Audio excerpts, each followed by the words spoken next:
Bonjour tout le monde, il est 9h, on va ouvrir l'Assemblée. Je tiens à vous informer d'emblée que la séance est enregistrée, donc pour tous les autres qui désirent enregistrer, vous ne pouvez pas. Ça va être en rediffusion demain, vous devez être Vive la démocratie. Vive la démocratie. Est-ce qu'il y a des journalistes dans la salle? Veuillez s'il vous plaît vous identifier. Stéphane Laroche avec Monique Deschenaux. Amélie Simard-Blois, Radio-Canada. Stéphane Laroche.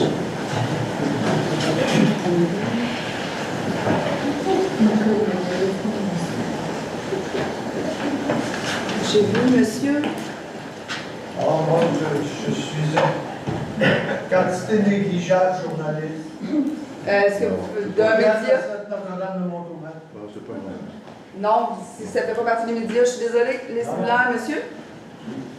Tintin contre les éoliennes, journaliste indépendant à partir de maintenant. Merci.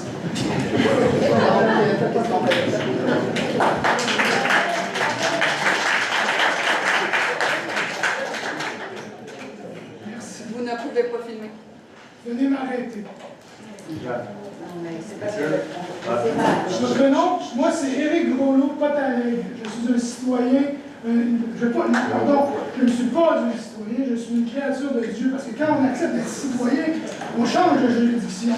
Quand il y a trop de lois, ça devient compliqué. Donc, on appelle la police. La police, c'est quoi ton nom? Comment? Comment? Ton nom, c'est quoi? Non, mais s'il vous plaît. On va attendre, ça ne sera pas bien long. Sébastien Nouvelle. Merci. Est-ce qu'il y en a d'autres? Donc, je me déclare journaliste indépendant.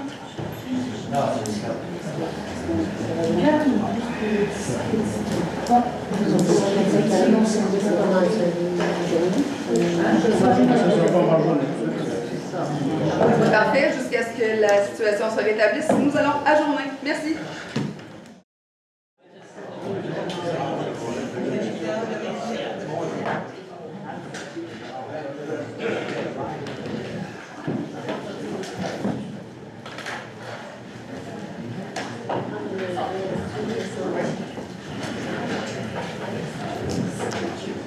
Alors, il est 9h19, nous allons réouvrir l'Assemblée. Donc, je répète, l'enregistrement de la séance sera diffusé dans les prochaines 24 heures. Donc, pour ceux qui ne sont pas journalistes mentionnés et officiels, vous ne pouvez pas filmer la séance. Donc, ça me prend un proposeur pour l'ouverture. Non, pas de la séance, ça c'est fait. Oui, tu proposes la séance. Alors, vous avez vu l'ordre du jour, donc ça me prend un proposeur pour l'adoption de l'ordre du jour. Annie. Annie, est-ce que tout le monde est d'accord? Oui. Point 3, présentation et adoption des états financiers 2023 de la MRC de Mekinac. Donc, la parole est à vous, madame.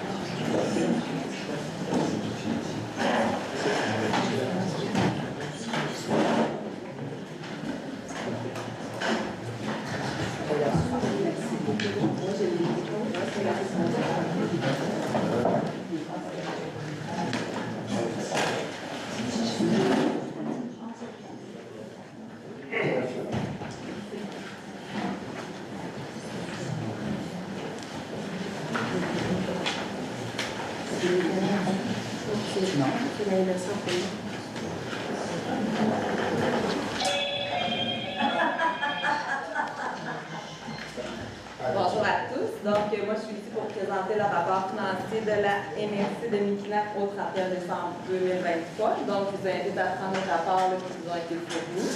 Donc, le rapport, on répète que c'est un sommaire. Le rapport complet est présenté sur le site du ministère qui peut être consulté à demande. C'est une brique très épaisse. Le ministère nous permet de présenter seulement le rapport sommaire. Donc, au niveau du rapport de l'auditeur indépendant, c'est un rapport dans le fond qui habituellement j'ai une dispense de lecture. La seule modification, c'est que selon les normes des comptables, il y a une réserve sur la mise en service des immobilisations. Donc, c'est une nouvelle réserve. Sinon, l'opinion, à part cette réserve-là, est favorable pour la MRC de Mille-Plaques. Est-ce que j'ai dispense de lecture du rapport? Oui. Oui. Ben, c'est moi qui l'ai proposé. Donc, je vous invite à aller à votre page 1, qui est les résultats à des fins fiscales consolidées. Donc, pour les fins de la lecture aujourd'hui, je vais seulement le lire. La colonne, c'est de l'administration municipale, puisque c'est un rapport qui est consolidé avec la régie. Donc, pour faciliter la compréhension, je vais lire les colonnes de l'administration municipale. Donc, la première colonne à votre gauche, c'est les résultats 2022. 2 colonnes vers la droite, c'est les résultats 2023. Donc, au niveau de vos revenus de fonctionnement, pour 2023, c'est 9 151 000. Pour 2022, c'était 6 515 000. On va aller voir les écarts un petit peu plus loin là, dans les rapports détaillés. Revenus d'investissement, 154 000 en 2023. Vos charges, 2023, 8 978 000. C'était 6 478 000 en 2022. Donc, par la suite, l'excédent de l'exercice avant les éléments de conciliation à des fins fiscales de 327 000. Par la suite, on vient faire les éliminations pour les conciliations à des fins fiscales, ce qui donne un excédent de fonctionnement de l'exercice à des fins fiscales pour 2023 de 371 081. En 2022, c'était 331 409. On va aller à la page... Pardon, Madame le Préfet, est-ce qu'on peut avoir ce document-là, s'il vous plaît? Ils sont disponibles sur le site. Sur le site. Sur le site Internet du ministère des Affaires municipales, tout est là. Vous avez les années antérieures aussi. Vous n'avez pas papier? Non. Dommage. Merci. Donc, vous allez aller à la page 4 du rapport sommaire. Donc, au niveau de la partie du bas, c'est le détail de vos revenus consolidés. Donc, encore là, je vais comparer la première colonne 2022 à la deuxième colonne vers la droite 2023. Donc, au niveau de vos revenus de fonctionnement, votre code-part 2023, 1 997 000, c'était 1 232 000, principalement au niveau de l'hygiène, qui est la code-part qui a augmenté. Vous savez, compost et autres, c'est année la nouveauté. Un peu plus bas, vos transferts, 3 218 000, c'était 2 460 000 en 2022. Donc, il y a eu le programme PIIRL, le plan d'intervention. Il y a le FR4 qui a eu environ 600 000 au niveau des transferts en 2023. Vos services rendus, 3 331 000, c'était 2 352 000. Donc, principalement une augmentation, vos enfouissements, la fosse septique, les bacs bruns. Puis aussi une compensation là, du MNRF pour vos baux. Les impositions de droit à amende pénalité, revenus de placement de portefeuille, 284 000, c'était 94 000, donc les revenus d'intérêt qui ont augmenté. Autres revenus, 418 374 000.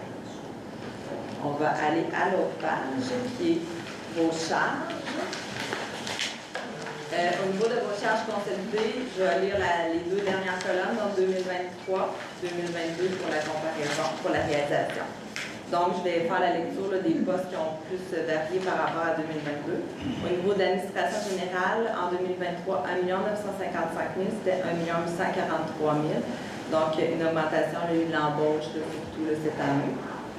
Un peu plus bas, au milieu, hygiène du milieu, matières résiduelles, 2 566 000 en 2023, 1 508 000 en 2022. Donc, encore là, c'est en lien avec l'augmentation des revenus, les codes-parts, les bacs bruns et les fosses.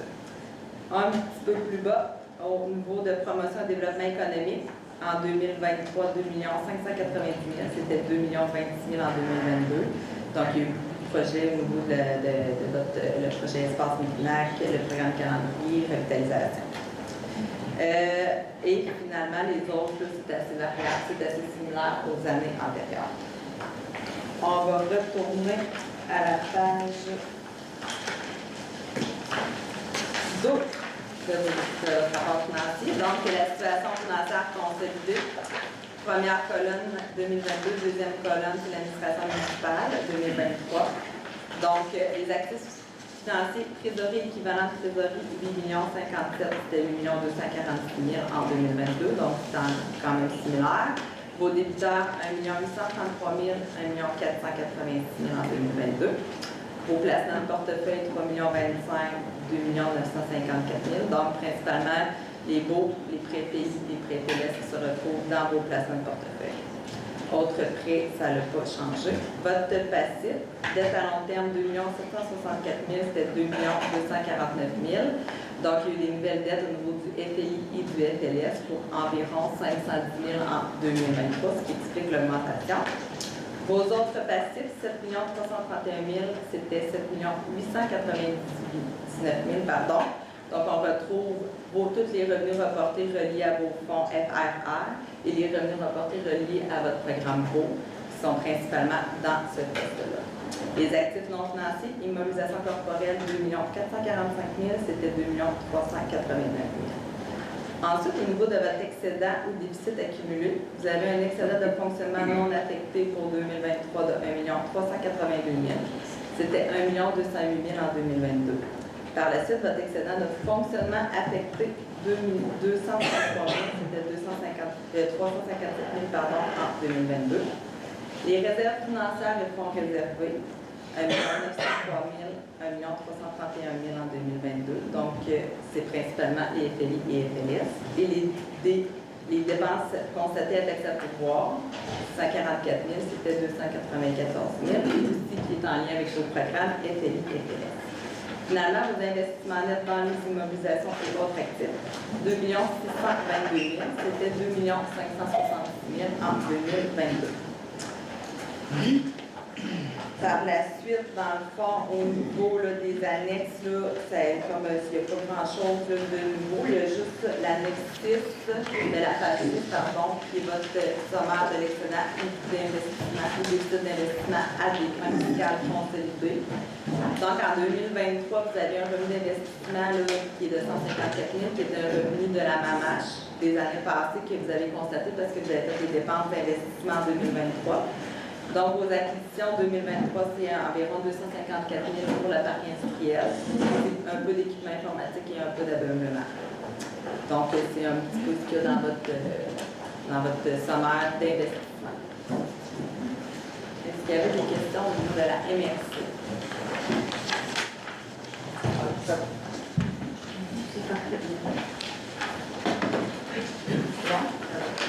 Parfait. Donc, ça me prend un proposeur pour l'adoption des états financiers de la MRC. Paul? Tout le monde d'accord? Oui. D'accord. Ensuite, en point 4, la présentation et l'adoption des états financiers 2023 pour les TNO.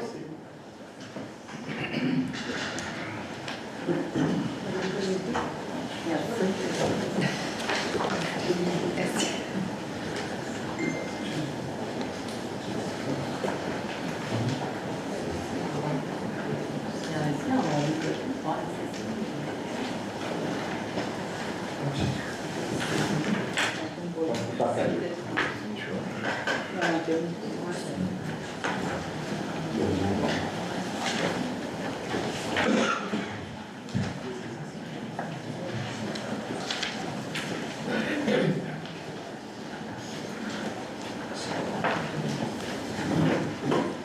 Donc, au niveau des TNO, là, ça ne sera pas très long, là, vu que c'est un petit rapport. Donc, au niveau des TNO, le rapport de l'auditeur, c'est une opinion favorable. C'est le même que l'année passée, il n'y a pas de changement. Je sais pas si c'est une dispense de lecture pour celle-là.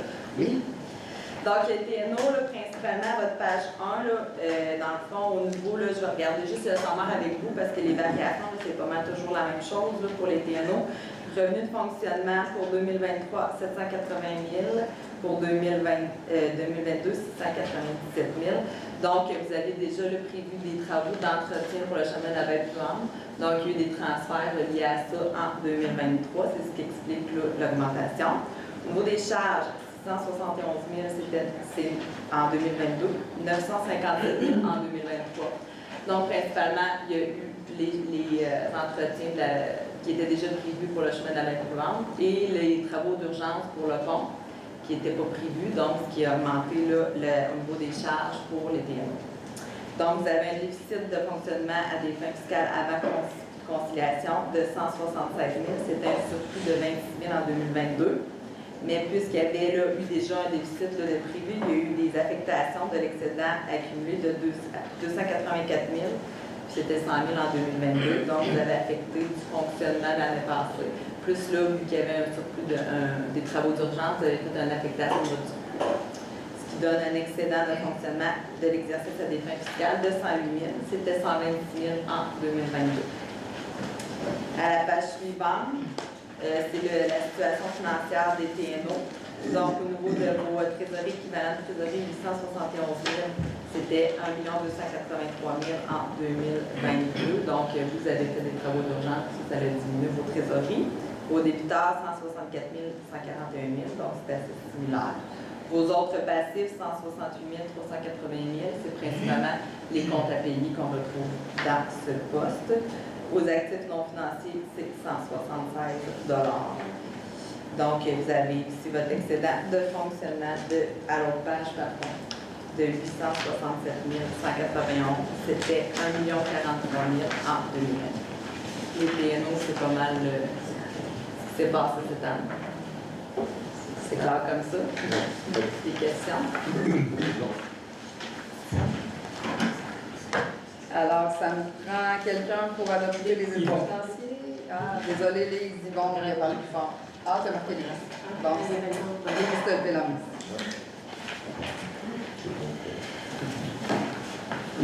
Est-ce que je peux vous donner une question? Avant que Madame quitte, est-ce qu'il y a des gens qui auraient des questions? Oui. C'est quoi les travaux prévus pour le chemin que tu mentionnais? Le chemin des bâtiments Dans dans les TNO. Peux-tu expliquer ce qui est arrivé, s'il vous plaît? Oui, J'entends pas. je m'excuse, je vais donner la parole à quelqu'un, je veux juste m'assurer que ce soit la bonne personne. Voudrais-tu l'expliquer, s'il vous plaît? Les TNO, c'est la municipalité qui couvre la partie ouest de la rivière des Maurice, surtout la partie de Zectawashich. Puis oui, on a eu un problème d'un pont qui est parti avec les trous des eaux sur le chemin qu'on appelle le chemin des Bains-du-Lac. Oui. C'est ces travaux-là qu'il a fallu refaire, reconstruire un pont là, en plein hiver. Parce qu'il y avait des gens de l'autre côté.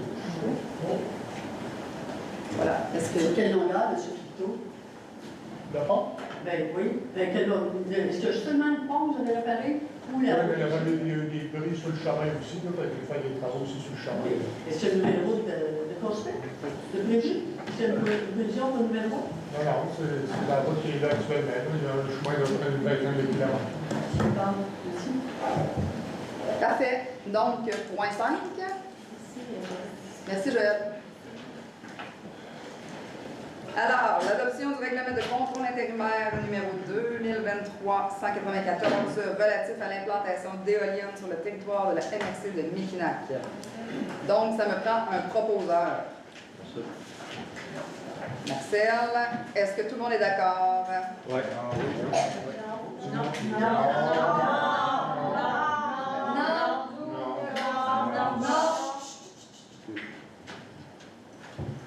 C'est noté? Excellent. Donc, à vous les questions. Pourquoi vous êtes en faveur autant que ça des éoliennes? Parfait. Je tiens à exprimer par contre que la période de questions est uniquement sur les points de l'ordre du jour. Bon, ben bon. Les éoliennes, c'est pas l'acceptation du RCI? Du contrôle, oui, du règlement. Donc, J'ai pas le droit de poser de questions. oui, mais C'est pas comme ça. Enfin, bon, là, Madame Miché, Quoi est bon le RCI? est-ce que vous croyez que vous représentez la population aujourd'hui? oui, De quelle façon? De quelle façon? je vais l'exprimer très clairement. Je le sais que ici, c'est une partie de la population. Et je tiens à mentionner qu'on est plusieurs ici à avoir reçu des courriels de gens qui étaient en faveur en leur demandant de ne pas les oublier. Madame, Merci. T'en as un petit peu, il y a d'autres questions, puis je ne fais pas comme la dernière fois, je vais m'assurer de bien scroller la salle. Je suis ici dans le coin. Là, vous êtes en train de nous dire que la démocratie, c'est ceux qui se présentent pas pour aller voter ou... C'est si pas... vous auriez fait un référendum, Monsieur, dire à tout le monde doit voter... je vous arrête immédiatement. C'est pas une question en rapport avec le RCI que vous venez de me poser là, mais je vais quand même déroger. Il y a des étapes qui vont suivre. On l'a déjà mentionné. Les sondages et les consultations référendaires sont dans les projets là, de ce qu'on pourrait faire à la suite. Mais le référendum, comme vous le connaissez ou comme vous voudriez qu'on le fasse, ça ne sera pas cette avenue-là. Oui? Dans le RCI, il y a la carte à la fin du document qui présente la répartition là, territoriale. Est-ce que, si je reviens par exemple à la définition de ce qu'est une grande, une éolienne de grande hauteur, c'est 12 mètres et plus dans le document. Est-ce que ce que l'on voit en arrière, là, la dernière carte que vous avez présentée, est-ce qu'elle illustre le projet avec des éoliennes comme ce que TVS va faire, c'est-à-dire 200 mètres et plus, ou bien si elle illustre la situation la plus proche du fait qu'on pourrait aussi avoir des éoliennes de 12 mètres et plus? C'est vraiment une très bonne question. Parce que ça change beaucoup de choses, étant donné, et je me permets de prendre la parole, que vous avez en tête un autre projet d'éolienne. OK? Oui, bien, avec la résolution qui a été prise, les considérants, les projets structurants avec Hydro-Québec. Alors, on comprend bien que vous avez des intentions par rapport à ça. Alors là, le RCI, lui, il couvre les besoins d'un secteur qu'on veut développer clairement dans la MRC Mekinac, qui s'appelle le secteur des éoliennes. Mais la carte que vous avez, est-ce qu'elle illustre des éoliennes de 200 mètres de haut, parce que c'est de TES dont on a parlé beaucoup implicitement à travers le RCI, mais si on a des éoliennes de 20 mètres ou de 12 mètres et plus, puis je pense même que vous avez réduit la hauteur des éoliennes de grande hauteur de la première version du RCI, il me semble que c'était 14 mètres. Et là, c'est rendu 12 mètres. Ça veut dire qu'il pourrait y avoir, même si on a une limite maximale minimale, c'est-à-dire de 500 mètres entre des éoliennes, si on a des éoliennes de moins que 200 mètres, on va avoir plus d'éoliennes sur le territoire, de plus petite hauteur. Vous comprenez ce que je veux dire? Moins forte et tout ça. Alors, dans ce contexte-là, est-ce que la carte que vous nous illustrez, elle illustre quelque chose de possible?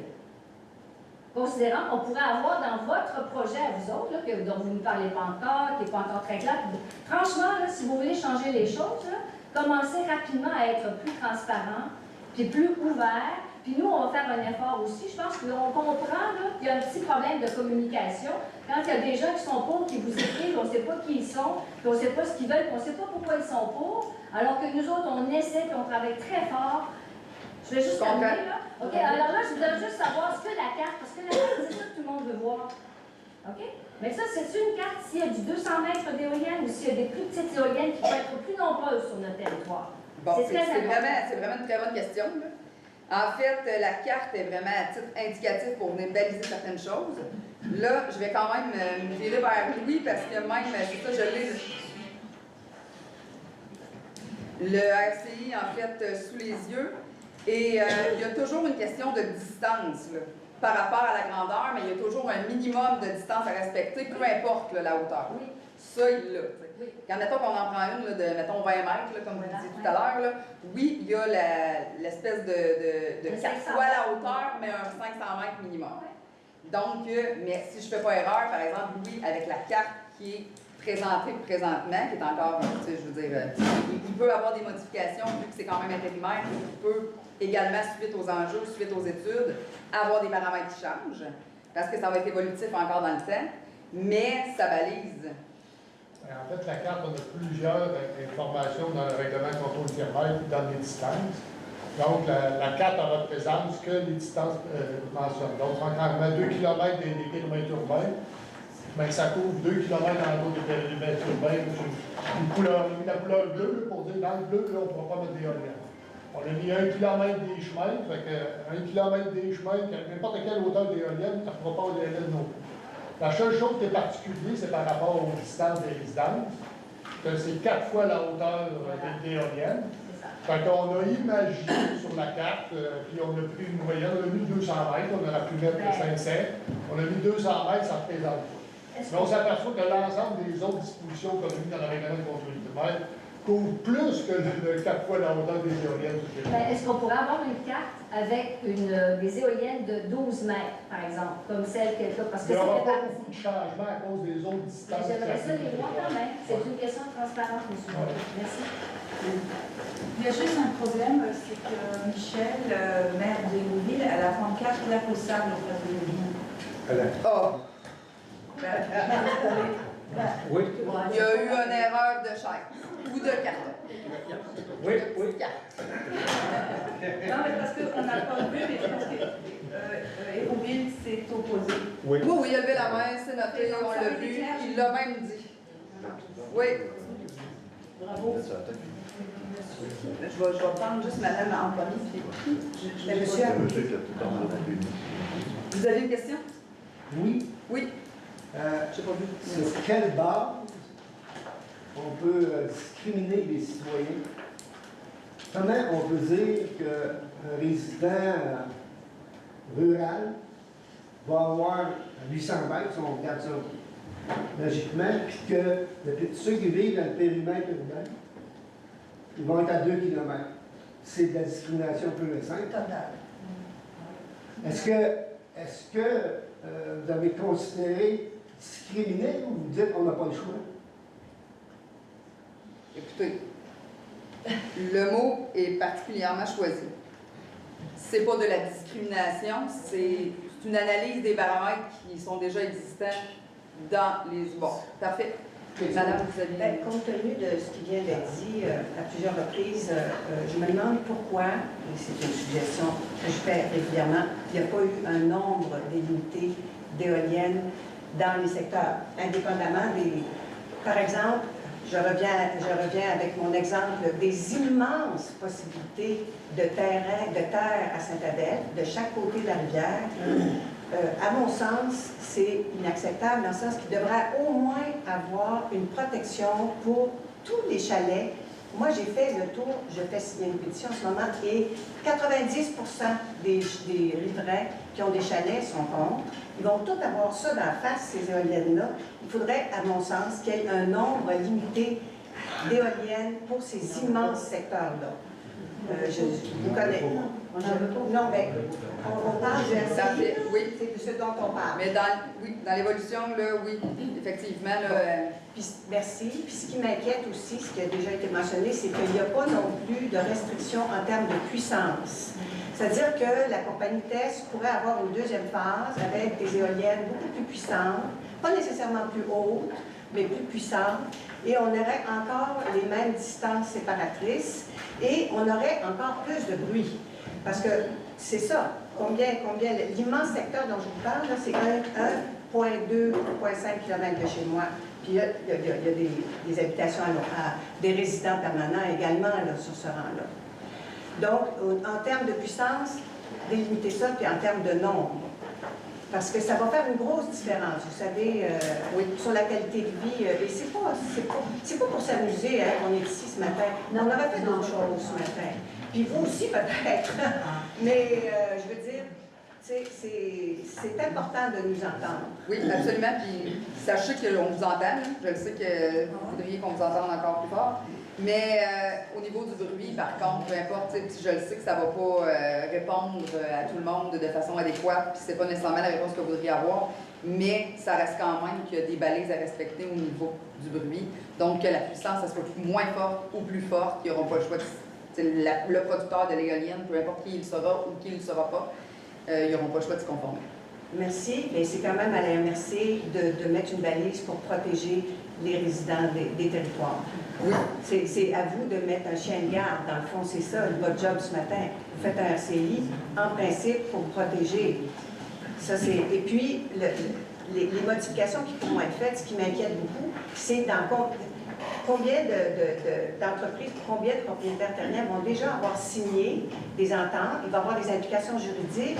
Alors, si vous changez dans un an, dans quelle mesure vous allez avoir l'espace légal compte tenu de toutes ces ententes-là, puis combien d'argent TES va déjà avoir dépensé, on voit les hélicoptères, là, tu sais, on les voit, là, ça coûte cher, ça, là, je veux dire, ils investissent en ce moment des milliers de dollars, là.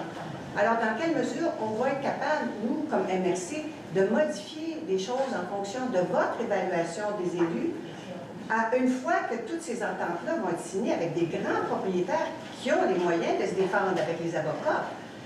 Alors, ça, c'est... Sachez que c'est une considération pour nous aussi. Oui, bien, merci, et je vous la... Je l'ai noté. Je vous la ressouligne. Merci. Monsieur. Deux volets dans la question. La première, tu dis qu'un référendum, ça peut pas aller là. Pourquoi qu'un référendum n'a pas lieu, ou c'est plus légal, les référendums, ou...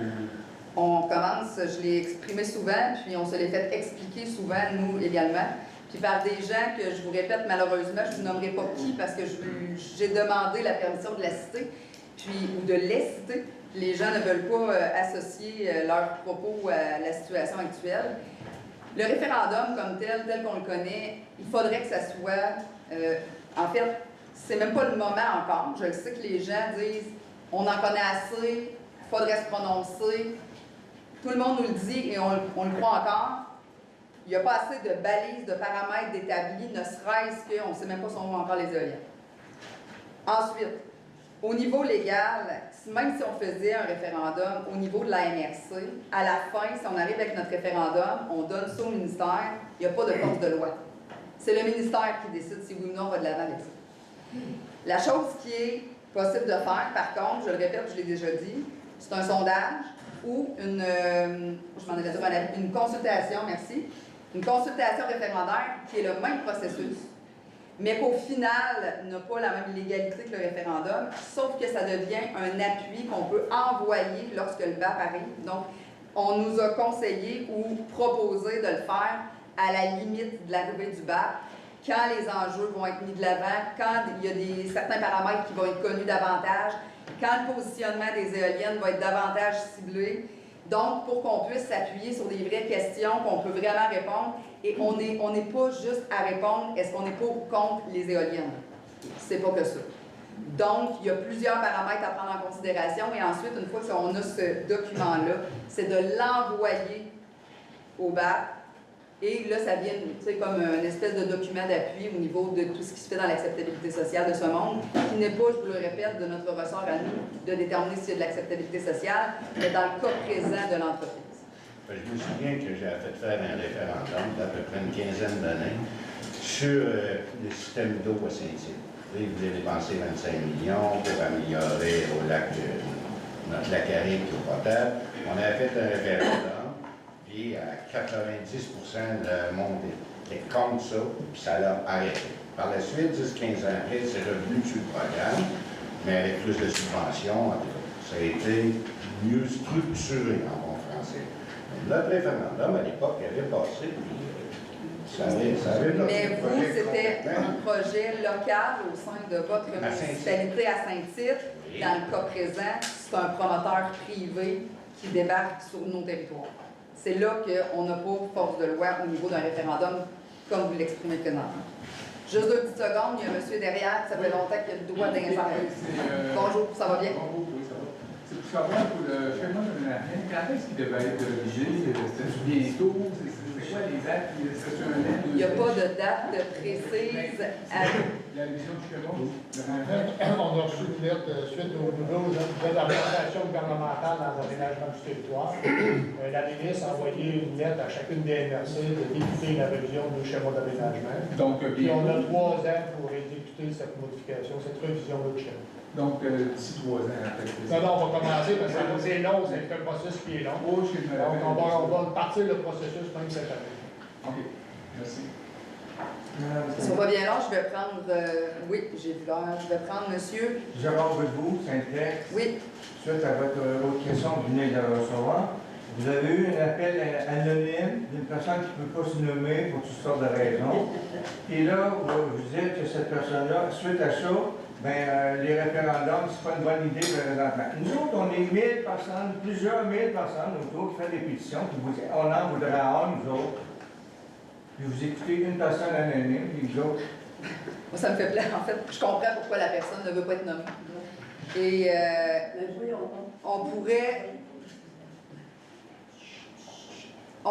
écoutez, décider d'en faire un quand même. Ça coûte environ 30 000 $.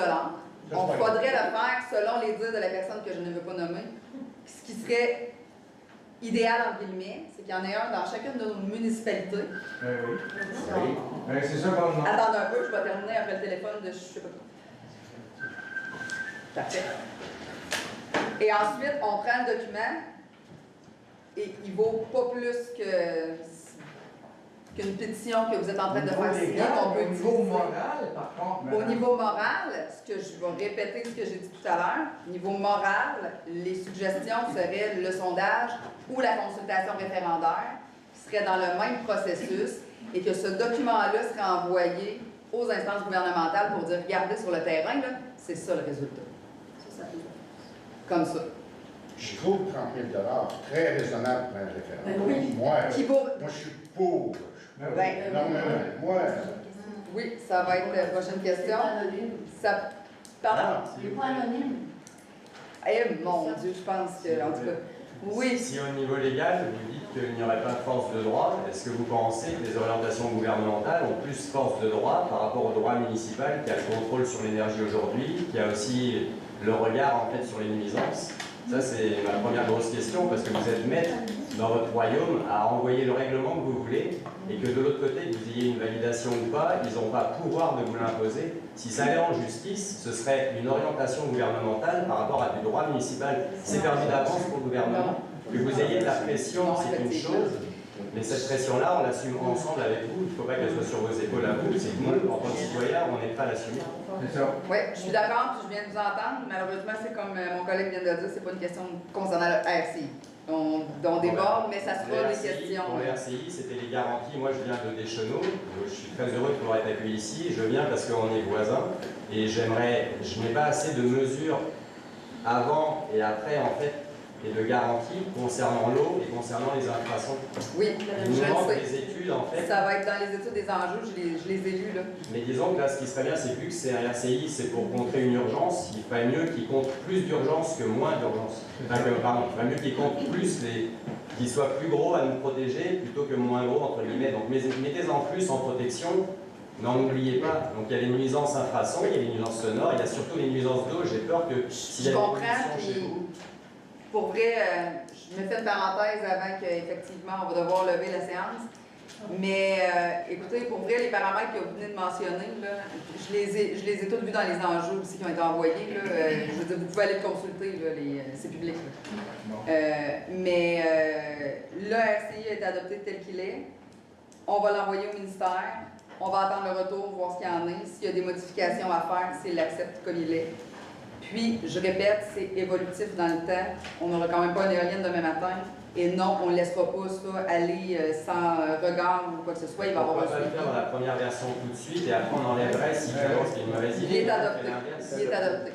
Est-ce que je peux juste prendre, je vais prendre madame? Ça te dérange pas, je s'en ai. Dernière. Je vais prendre la dernière, je vais prendre mademoiselle. Moi, j'ai compris dans ce que vous avez dit qu'il y avait à peu près pour 3 ans d'études qui s'en vient là, par rapport à l'implantation d'éoliennes, que la carte qu'on a est encore préliminaire. Non, c'est pas ça. Non. On va juste expliquer, c'est au niveau du schéma d'aménagement. Les modifications du schéma d'aménagement, le gouvernement a envoyé justement à tous les MRC une demande que d'ici 3 ans, tout leur schéma d'aménagement soit révisé. OK, mais ça, est-ce que ça veut dire que le BAP va se tenir seulement dans 3 ans? Et Non. Le BAP, ça peut être d'ici, en fait, à partir du moment où les enjeux ont été déposés, ça peut se faire entre 6 et 18 mois. Donc, à partir de maintenant, là, mettons.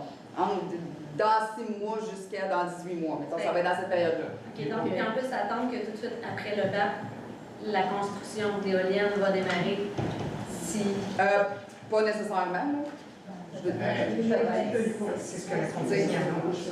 Oui, c'est pour qu'ils fassent l'étude d'impact. Mais 2026, vous l'avez écouté, il faudrait que je vérifie les échéanciers, là, mais tu sais, d'étape en étape, là, par cœur, comme ça, je les ai pas. Là. Mais il n'y avait pas. Non, non, c'est pas 2026. C'est ce que fait cette Mais comment est-ce que les élus peuvent, les maires peuvent regarder la population dans les yeux? Je m'excuse. On a une autre réunion. Je suis vraiment désolée, Mme Piché. Puis pour vrai, là, ça fait 2 réunions et je vais me la permettre. Je m'excuse, ça fait 2 fois qu'on ferme la séance à cause de votre commentaire. Fait que je m'excuse. Merci. On a encore des questions. Oui. Lever la main, ça fait longtemps. Oui, je le sais.